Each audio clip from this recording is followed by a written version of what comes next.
Hello friends, study with NK channel में आपका स्वागत है। स्टूडेंट्स, आज हम क्रिया तथा क्रिया विशेषण पर चर्चा करेंगे। आज का टॉपिक है क्रिया तथा क्रिया विशेषण। तो आइए देखते हैं क्रिया किसे कहते हैं तथा क्रिया विशेषण किसे कहते हैं। क्रिया क्या चीज़ है? जो भी कार्य होता है वो सब किसी क्रिया के माध्यम से होता है। जो करना होता है वो होती है क्रिया। जैसे जिन शब्दों से किसी कार्य का होना पाया जाता है, जिन शब्दों से किसी कार्य का होना पाया जाता है वो कहलाते हैं क्रिया। जैसे चलना, पढ़ना, खाना, हंसना, ये सब क्रियाएं हैं। क्रिया करने के लिए मुख्य रूप से धातु का होना आवश्यक है। क्रिया का मूल रूप है धातु। जैसे पढ़ना क्रिया का धातु रूप है पठ, पढ़ना क्रिया का धातु रूप है पठ। जाना क्रिया का धातु रूप है गम। तो धातु रूप में जब ना लगा दिया जाता है तो वो क्रिया बन जाती है। जैसे पढ़, पढ़ धातु में अगर ना लगा दिया जाए, पढ़ धातु में अगर ना लगा दिया जाए हो जाएगा पढ़ना, तो ये बन जाएगी क्रिया। तो क्रिया के लिए मुख्य रूप से धातु का होना आवश्यक है। तो क्रिया क्या होती है स्टूडेंट्स? जिन शब्दों के द्वारा किसी कार्य का होना पाया जाता है वो कहलाते हैं क्रिया। अब क्रिया होती कितने प्रकार की है? रचना के आधार पर क्रिया दो प्रकार की होती है। नंबर 1 अकर्मक क्रिया और नंबर 2 सकर्मक क्रिया।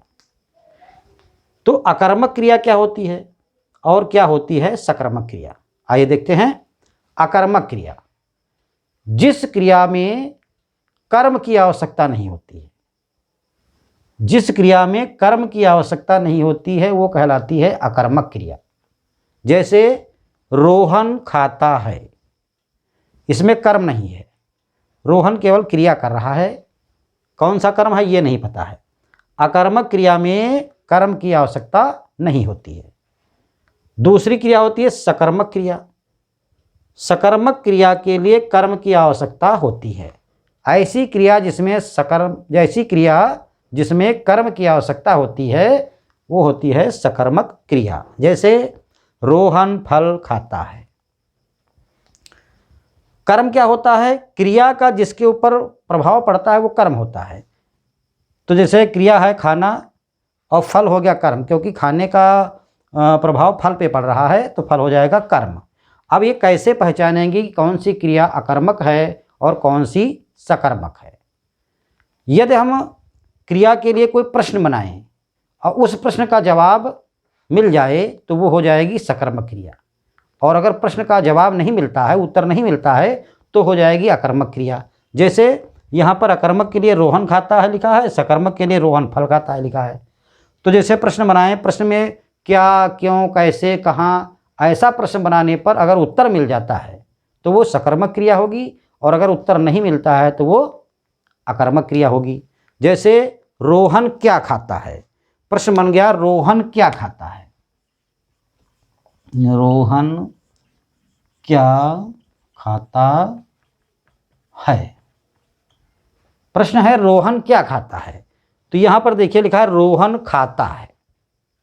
अब क्या खाता है ये नहीं पता है, तो इसलिए इसमें कर्म का कोई पता नहीं है, इसलिए ये अकर्मक क्रिया है। और अगर इसमें देखिए रोहन क्या खाता है तो लिखा है रोहन फल खाता है, यहाँ पर कर्म का पता चलता है रोहन फल खाता है, तो यहाँ उत्तर पता चल गया। प्रश्न पूछा रोहन क्या खाता है, रोहन फल खाता है, तो ये क्रिया जो है सकर्मक क्रिया हो जाएगी। अर्थात प्रश्न क्या, क्यों, कैसे, कहाँ बनाने पर अगर उत्तर मिल जाता है तो वो सकर्मक क्रिया होगी, और अगर उत्तर नहीं मिलता है तो वो अकर्मक क्रिया होगी। इस प्रकार आपने अकर्मक क्रिया और सकर्मक क्रिया देखी। अब देखिए क्रिया के कितने भेद होते हैं। क्रिया के मुख्य रूप से 4 भेद होते हैं: संयुक्त क्रिया, नाम धातु क्रिया, प्रेरणार्थक क्रिया और पूर्वकालिक क्रिया। क्रिया के 4 भेद हैं। सबसे पहले है संयुक्त क्रिया। संयुक्त क्रिया का मतलब है जब 1 या 2 क्रियाएं एक साथ होती हैं, 2 या 2 से अधिक क्रियाएं एक साथ होती हैं तो वो कहलाती है संयुक्त क्रिया। जैसे सीमा खाना खा चुकी है, राम खेल खेल चुका है। अब इसमें 2 क्रियाएं हैं, राम खेल खेल भी चुका है और खेल चुका भी है, खेला भी है और खेल चुका है, दो क्रियाएं एक साथ हो रही हैं। खेला भी है और खेल भी चुका है, तो दो क्रियाएं एक साथ हो रही हैं, इसलिए ये संयुक्त क्रिया है। नाम धातु क्रिया क्या होती है? दूसरी क्रिया का दूसरा भेद है नाम धातु क्रिया। जब संज्ञा अथवा विशेषण से कोई क्रिया बनती है तो वो नाम धातु क्रिया कहलाती है। जैसे हाथ से हथियाना, हाथ में हथियाना, हाथ संज्ञा से हथियाना बन गया। विशेषण जैसे गर्म एक विशेषण है, तो गर्म से गरमाना, ये नाम धातु क्रिया कहलाती है।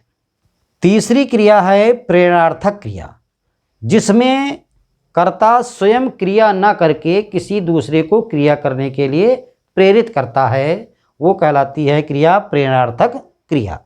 जिसमें कर्ता स्वयं नहीं क्रिया करता है, दूसरे को क्रिया करने के लिए प्रेरित करता है। जैसे लिखना से लिखवाना, लिखना से लिखवाना, लिखवाना का मतलब दूसरे से लिखवाना, वो क्रिया दूसरे को करने के लिए प्रेरित कर रहे हैं, तो लिखवाना ये प्रेरणार्थक क्रिया है। पूर्वकालिक क्रिया, पूर्वकालिक क्रिया का मतलब है जो पूर्व में हो सके क्रिया, अर्थात कर्ता किसी क्रिया को करने के बाद जब दूसरी क्रिया को करता है तो पहले वाली क्रिया पूर्वकालिक क्रिया कहलाती है। जैसे मोती पढ़ाई करके सो गया, तो मोती जो है पढ़ाई करके सो गया, अर्थात पढ़ाई उसने पहले की, पूर्व में की और बाद में सो गया, तो जो पढ़ाई करके हुआ वो पूर्वकालिक क्रिया हो गया। अर्थात इसमें दो क्रियाएं हो रही हैं, एक पहले और एक बाद में। जो पहले क्रिया हो रही है वो पूर्वकालिक क्रिया है।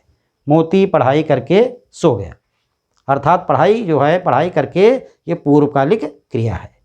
इस प्रकार आपने देखा क्रिया के भेद: संयुक्त क्रिया, नाम धातु क्रिया, प्रेरणार्थक क्रिया और पूर्वकालिक क्रिया। चार भेद हैं। रचना के आधार पर क्रिया दो प्रकार की है, अकर्मक क्रिया और सकर्मक क्रिया। तो जिन शब्दों से किसी कार्य का होना पाया जाता है वो कहलाते हैं क्रिया। अब आइए देखते हैं क्रिया विशेषण। क्रिया विशेषण क्या होती है? अभी तक तो आपने देखा क्रिया, अब देखिए क्रिया विशेषण। ऐसे शब्द जो क्रिया के अर्थ की विशेषता बताते हैं, ऐसे शब्द जो क्रिया के अर्थ की विशेषता बताते हैं वो होते हैं क्रिया विशेषण। मतलब क्रिया की विशेषता बता रहे हैं, वो कहलाते हैं क्रिया विशेषण। आइए देखते हैं किसे कहते हैं क्रिया विशेषण।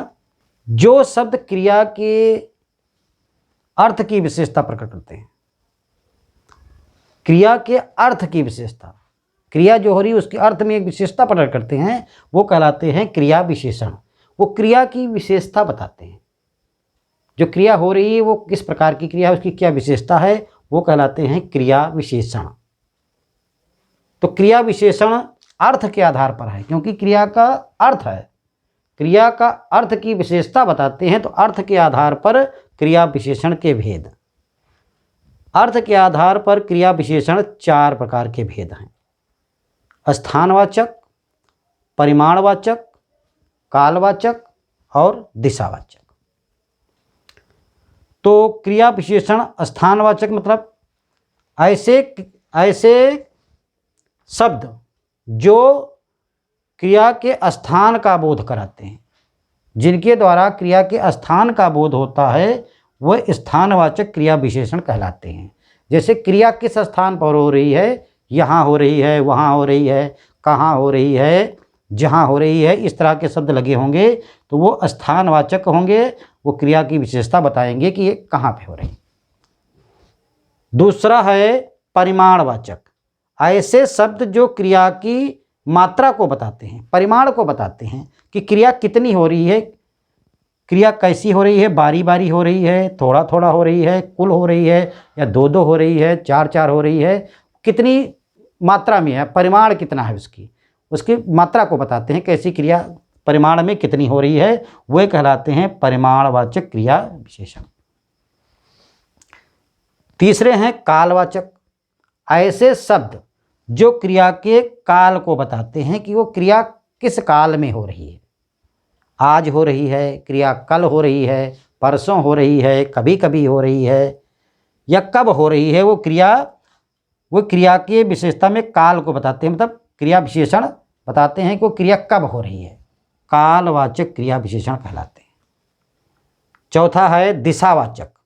ऐसे शब्द जो क्रिया के होने की दिशा का बोध कराते हैं वो कहलाते हैं दिशावाचक क्रिया विशेषण। जैसे किस तरफ, किस दिशा में क्रिया हो रही है, दाएं हो रही है, बाएं हो रही है, एक हो रही है, दोनों ओर हो रही है, तो वो क्रिया की दिशा को बताते हैं, वो दिशावाचक क्रिया विशेषण कहलाते हैं। तो स्टूडेंट्स, आपने देखा क्रिया किसे कहते हैं तथा क्रिया विशेषण। ऐसे शब्द जिनसे किसी क्रिया कार्य का होने का बोध होता है वो कहलाते हैं क्रिया, और जो क्रिया के अर्थ की विशेषता बताते हैं वो होते हैं क्रिया विशेषण। तो आपने आज दोनों चीज़ों का गहनता से अध्ययन किया।